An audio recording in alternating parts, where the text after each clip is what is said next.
Broadcasting from the business capital of the world, this is the Podcast Business News Network. Welcome back, everybody. Somebody's talking to you. They've got important information, and you're probably not listening. Who is trying to get your attention? That would be your body. Important stuff that you're probably missing. We're going to talk about that today, and the body connection through intuition, the things that we miss. To get all of this and more, we're going to go to somebody who is an intuitive. She is an intuitive medium. She's also a therapist, marriage and counselor as well. She does a lot of stuff. Interesting background, and we're going to get some interesting insight today from Noelle Deane. Welcome back. How you doing? I'm doing pretty well, Steve. How about you? I'm good. I'm good, and I'm intrigued about what we're going to talk about today, because some people, I mean, right away when you talk about psychics, intuition, mediums, some people go down the woo-woo road and they're like, oh, I really don't know. Now we're going to talk about your body talking to you, body talk. Yeah, interesting topic, but I'm a firm believer in your body is an amazing machine, knows everything, and is trying to tell you stuff. But if you don't listen, you're missing out. You could be getting sick because you weren't listening to your body, right? Yeah. I mean, we were just talking about, taking time off and not actually relaxing. You might get sick after you were on vacation to kind of force yourself to slow down because you didn't, and your body was trying to tell you that.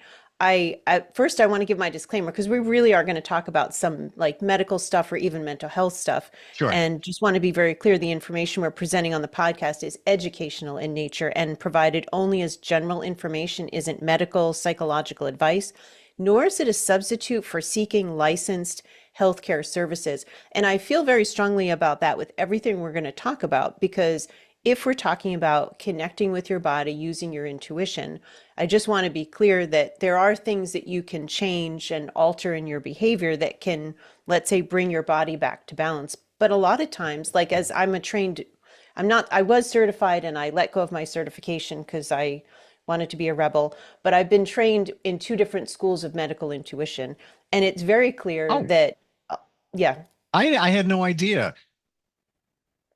So, But sorry, go ahead. I'm like, I knew we were going to talk about this, but I didn't know that you were a medical intuitive. So, can you actually, like, let's say we have a conversation. Could you potentially say to somebody, all right, you may want to check, your lower back. There's I'm getting an issue, potential issue with that. Is that what we're talking about here? That's part of it. I was actually hoping to maybe inspire people a bit to connect with themselves in this kind of way, but certainly you can get that information for other people. Now, in being a medical intuitive, you're basically using your intuition where you can, in your mind, scan somebody's body and then see where there's maybe like an imbalance or something, and then you hone in on that area. And there's lots of different ways to go about it. But you can, almost like you zoom in on a photo on your phone, you can use your intuition to zoom in on that area and see what you see.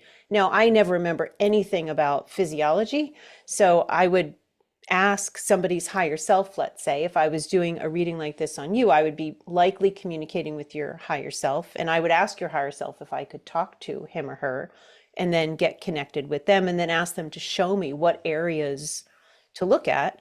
And I could maybe do a diagram of what I'm being shown, that is pointing out an area that needs some help. I don't really resonate a lot with like physical health. I'm a therapist. I care about dynamics and emotional stuff more. So I think that's part of why I find it really kind of intimidating to do medical intuition readings too much, because you have to be really specific. And if I even remember what a stomach looks like, I feel like accomplished. So that part, so I really love the idea to support people and serve people by helping them understand the emotional root cause of why they might be having a physical issue. Is it safe rather than a physical issue? Is it safe to say that much of the stuff that we deal with in our bodies, the chronic illness, the challenges we have, all of that, it's really the majority of it's starting up here? a lot, look, some people believe that cancer, and I'm not trying to generalize about cancer, but that it's based from anger. When I was diagnosed with breast cancer, I saw a woman that I'd seen a few times who did Reiki and also got a lot of mediumship type information. And I remember her giving me that feedback that the Wow. tumor in my breast was related to anger at my father. Wow. So, Hmm. not trying to make a general statement, just Sure. that was my experience. I don't doubt it for a second. Yeah. All of this, I believe that there's more going on here than we realize. And the things that we internalize, whether it's anger, sadness, stress, all of that gets into the cellular level. Mm. Each Yeah. one of your cells, even the traumas you've dealt with years ago, even maybe as a kid, and it doesn't have to be traumatic, but they are called traumas, for a reason because you're dealing with them. All that could be down to the cells and causing physical challenges. I agree completely. Right now I'm doing a workshop, uh, quantum entanglement and the mother wound through the Shift Network, I believe it is. And the woman who's leading it, Dr. Lottie, was talking, I just listened to it yesterday, was talking about basically inheriting a lot of physical issues. When your grandmother has the DNA that she has, it's pre, I'm going to say it completely wrong, but it's basically implanting in her future children and the future children after that some of the epigenetics of trauma. Wow. They did a study she was describing with, I believe it was rats, and rats, some rats were exposed to a certain smell, and then male rats, and then their sperm was implanted, babies were created.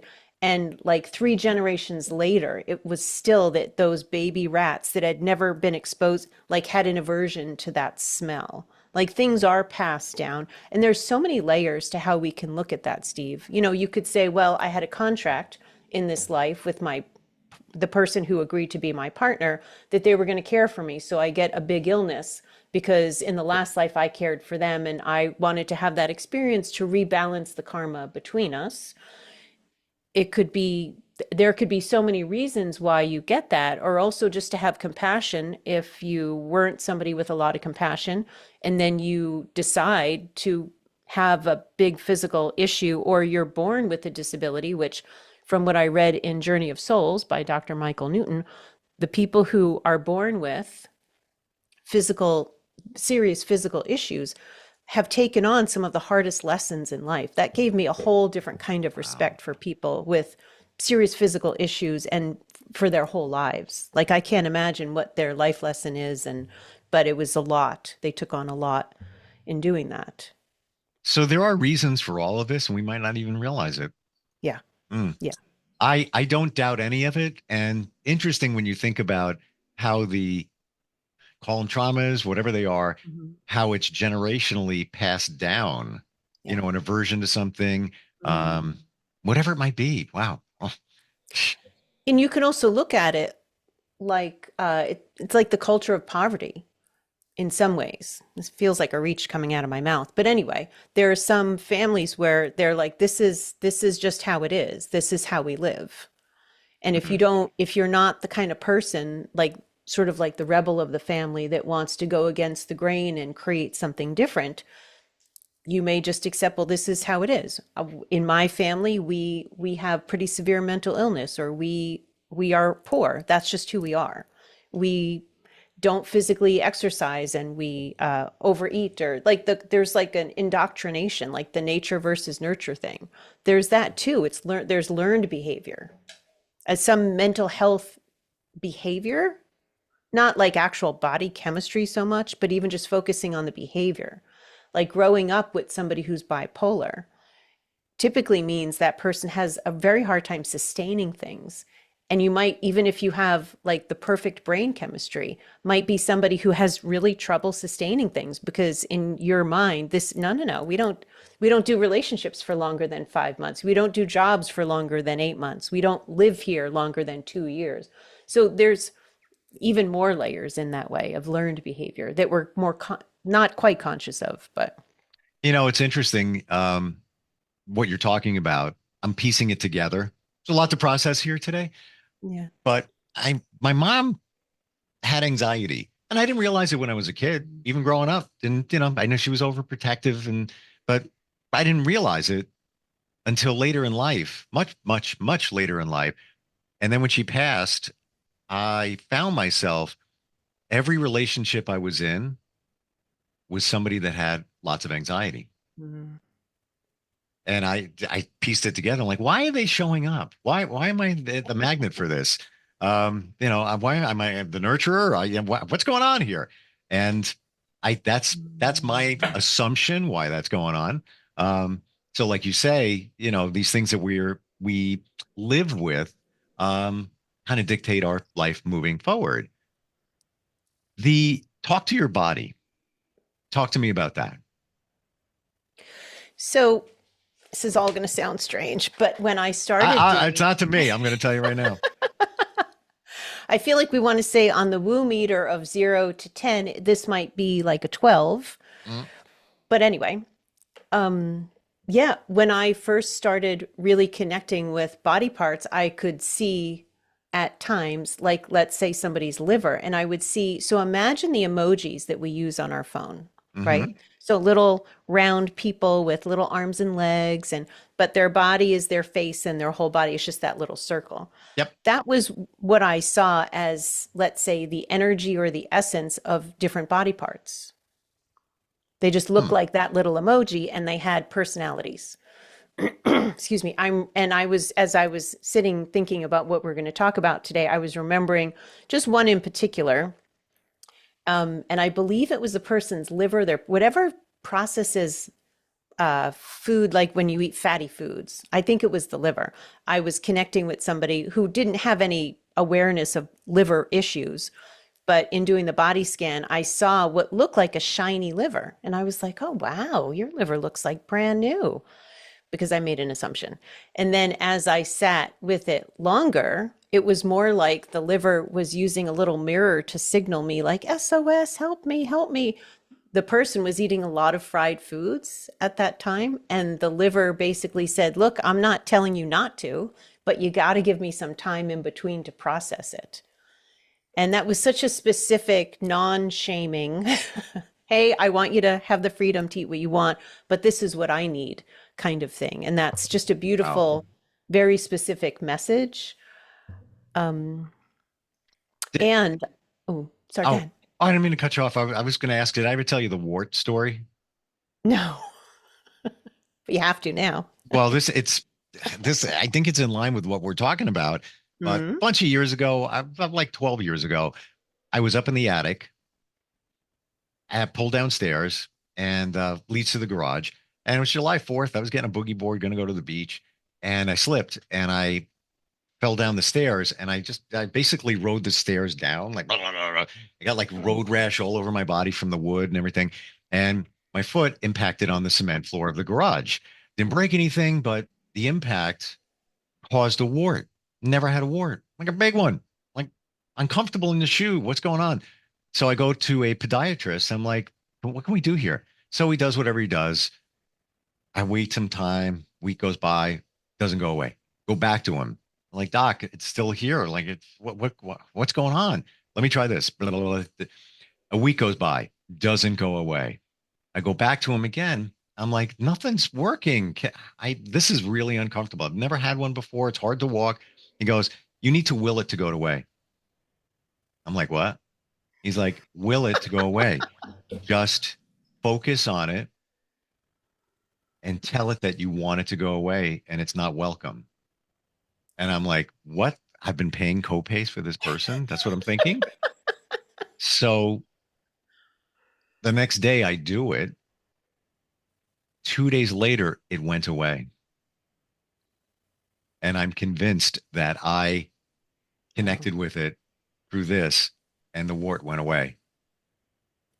I know we're on the 14th out of the 10 scale. We're at a 14 right now on the woo woo scale, but it worked. It worked. And I've done it before. I've actually connected with, um, stomach issues or whatever, and just focus on it. I need you to heal. I need you to be better. Things like that. And It works for me. I don't know. I think there's something there that we can connect and communicate with our body or parts of. I love that you shared that story. The idea of willing, and I've heard that kind of thing before. And back to like the layers of things, I'd also wonder if you can do that with every, let's say, physical ailment. Maybe you in particular, that's one of your superpowers is that you can do that. When I had Hmm. vertigo several months ago, man, I was begging for it to go away and it just wouldn't. So it might be there are some things you can, some things you can't. I don't know. I don't know. I felt like vertigo, I had put a lot of pressure on myself with some new projects, and then suddenly I could barely walk, like really barely walk, without feeling like I was going to fall. And so I was feeling very aware that I was being slowed down because it would have just given me time to think and not do. And when I get Hmm. anxious, I feel like I should be doing, and then I'm distracting myself. It doesn't really, it's not productive. So I'm one, and I've heard this kind of thing before about somebody doing that actually on their child as well. So we can't underestimate the power of our mind to be Hmm. able to do all kinds of amazing things for us.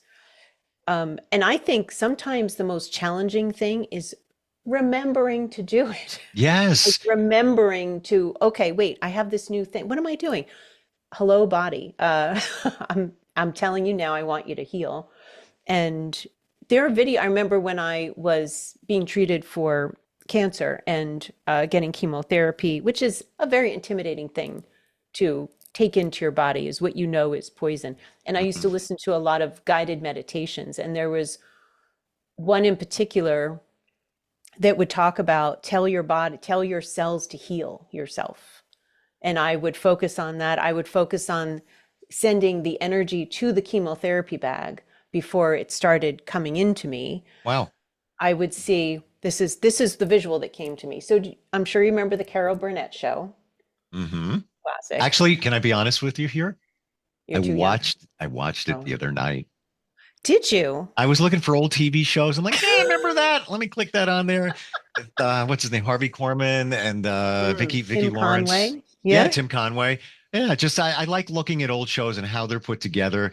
I'm a media geek, so I was like, how did they do that back in the 70s? How was it, how did they make I was even watching last night Mannix. I don't remember that show. He was a private investigator.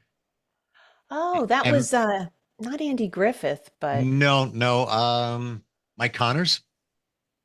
I don't know the name. But I It was love from that you just watched that. 1967, that show was. And I'm like, Wow. look at how the quality, man. That's actually really good. But anyway, familiar with Carol Burnett show. Perfect. So I think it's at the end of the show, they show Carol as a cartoon character, like Yes, she's a custodian and she's got a big broom. mopping the So floor. yeah, so the visual that came to me when I was asking for a visual for the chemotherapy was seeing that visual, like that Carol Burnett with the broom or the mop and like sweeping out the bad and keeping the good, sweeping out the bad and keeping the Uh, good. And I would just kind of mantra that in my head when I was taking in the chemotherapy. So, mm, and I believed that my mind would certainly help and certainly kept my morale up in some ways. And that's an also important part of all of this is our energy. If we keep our energy low because we're not feeling well or we feel like we're not doing well, that takes its own toll. And there are times I have a friend and we talked, she gets depression sometimes, like she fluctuates. And one time we talked to the depression. And mm, what I gleaned from the energy of the depression that was with her was that she didn't balance her energy very well. She would kind of go, go, go, and then she wouldn't stop and actually rest. And she has a body that needs rest. So when she wouldn't give herself breaks, she would get depressed to the point where she couldn't actually really do much. She was somewhat functional, but she could barely go to work. She couldn't keep up other appointments. And what came of that, and that's part of what the reason would be to even ask questions about these things is, well, what can I do that's more supportive, that creates better balance more consciously? So that my body doesn't need me to get sick. So I'll actually lay down and rest, kind of thing. So what she got out of that was that she needed to actually schedule breaks. Like I can be busy for 3 or 4 days in a row, but then I notice that this starts to come up. So that's when I need to schedule half a day or several hours of self-care time and I don't make plans. And that's like the ideal situation is that you actually learn something about what you Yes. need to take better care of yourself. Because you listened. You listened. Listen, Yeah. I was just thinking with your vertigo and you asked the vertigo to go, um, do you think that maybe your focus was on the vertigo and not what may have been causing it? Whether it was Hmm. stress, anxiety, whatever it Mm. was, and maybe that's why it didn't go away as fast as it we think it should have because you were focusing on one thing here, but not maybe the root cause. I don't know why that just dropped in my head. I think you're just picking up on stuff. And you're right. I didn't focus on the root cause. You're right. And also, I think it was supposed to help me just sit with and plan maybe in my head or whatever it was, these things I was going to do instead of stress maniacally moving around. And Mm. that was really hard for me to do as well. I did a lot of distracting. I watched TV stuff and I mean, I did what I could actually do and a lot of stuff I couldn't do, but I could have made better use of my time. One of the It's things oh, yeah, I get it. We were talking before. I went away for 3 days. It was to mm, relax, and I had all these plans of reading books and doing a lot of stuff. I didn't do anything. I ate and looked at the beach. That's what I wanted to do. I first thing in the morning, I'm out there. I'm like, yeah, I get up. No, I don't want to. I'm just gonna stare. I'm good. It's like a monk on a hill. I'm hanging out here. mm, Maybe creepy, but whatever. And when I got home, I had a cold. And people say, "Well, you picked it up from the airplane." No, I think I got it from my friend who I was staying with. Um, but it made me stop. The reason of the trip was to relax and reflect. And as soon as I got home, I was back into the grind. I think it was there to make me stop. So last weekend, I didn't do anything. I like literally laying in bed watching TV. I never watch TV. I was watching different shows and things like that. I think there was a reason. It was to whoa, wait a minute. You did this trip for a reason, and now you need to continue with that reason and not mhm. jump back into a crazy, schedule. And it was a refocus. And you know what's interesting? I just thought of this. I was driving here today, listening to music, and it sounded different. The words sounded different. It was clearer. I was deeper into the music. Things Mm. that I've songs I've heard all forever. I didn't recognize the way they were put together. And I was picking up on them as I was driving. I was like, wow, well, yeah, that sounds good. I'm going to listen to that one again. Weird. Maybe that was just my refocus and there was a reason for me to get sick for a couple of days. I don't know. Don't know. So as you're talking about being sick, all I keep seeing in my head is the words slow down, slow down, slow down. And I love the thing about noticing something very, very different. I don't remember if I shared in our conversation, but maybe last week I'm on the walk I go on all the time. And there's this tree that's standing out to me that I'm like, where did this tree come from? I don't think it was recently, but for some reason, Wow. my awareness was very different around that. So it seems like, yeah, maybe it's just a sign, you're paying attention on a deeper level. Yes. We've talked a lot about music and you read the lyrics and you're like, oh my goodness, I had no idea it said all of this. It's way richer, it's way more relatable, especially in this chapter of my life. And so now I'm going to kind of sit here and wonder, like, gosh, I wonder what else you're going to notice. Maybe even when people talk to you, maybe you'll hear it a bit differently. It caught Mhm. your attention, and that's one of the ways that we get communicated with is we just notice something different. Or gosh, I can't stop seeing, well, for some reason I'm getting like red butterflies. Like you just can't stop seeing it. Just whatever it is. That's a huge Mhm. part of being more attuned to your intuition is keeping your awareness open. Not like constantly looking for things, but always being kind of Yeah. aware and um receptive. I find that even when I go on a walk, I have a friend, we walk around this lake once in a while, and I can't help but notice the flowers and the lizards and all these little things that clearly not noticing at all, because she might actually be engaged in the conversation. I'm like, not that I'm so scattered, but I just can't help but to notice my environment more than I ever did before, because I've learned and trained myself. And maybe that's the difference of having years of experience doing this. Maybe the only difference is I've trained myself to pay attention. I've trained myself to not throw away information when I get it. I still have some self-doubt. I still get a little freaked out by things sometimes, but that's the name of the game, is just being open and going with it. And then you say things that kind of freak out your partner or your friends sometimes, that you're picking up on stuff, but you're like, hey, I couldn't make this up if I tried. I let all that go years ago. Good. I don't, this, Yeah. when I believe in something, if it's a sign or whatever, that's what I got. And that's what I choose to believe. And Yeah. I need deep proof, but once I'm there, I don't care what anybody says.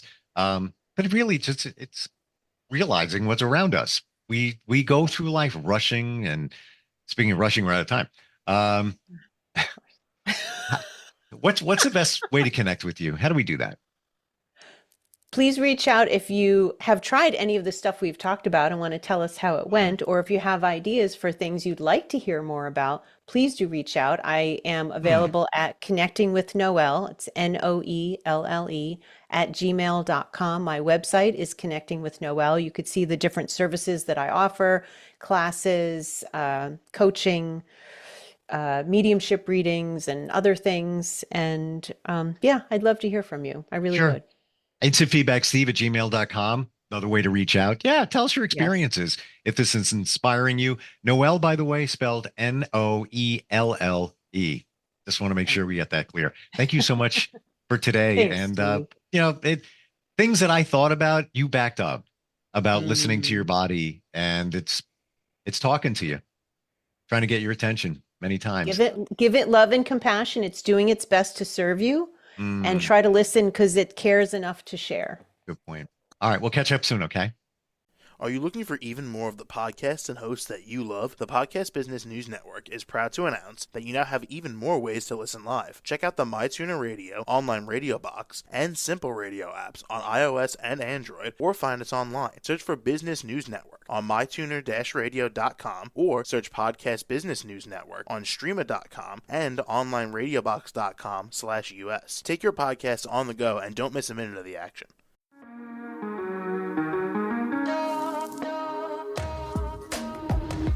Broadcasting from the business capital of the world, this is the Podcast Business News Network. For nearly 2,000 severely injured veterans, everyday life has become filled with barriers. Day-to-day simple tasks can become pretty daunting. I have to carry my chair up 2 flights of steps or have somebody do it for me. What scares me the most is just the falling. When I'm struggling with my house, I think, to have that one great barrier just knocked down, it's crucial. Home for Our Troops is a wonderful nonprofit that builds a mortgage-free, fully adaptive, handicap-accessible house. And there's no catch. It'll be our very first home that we've ever owned. This is a game changer. This is where your life begins again. We need you to join us in completing this important mission. Please visit hfotusa.org and help build homes and rebuild lives. Because of you, everything's going to be okay.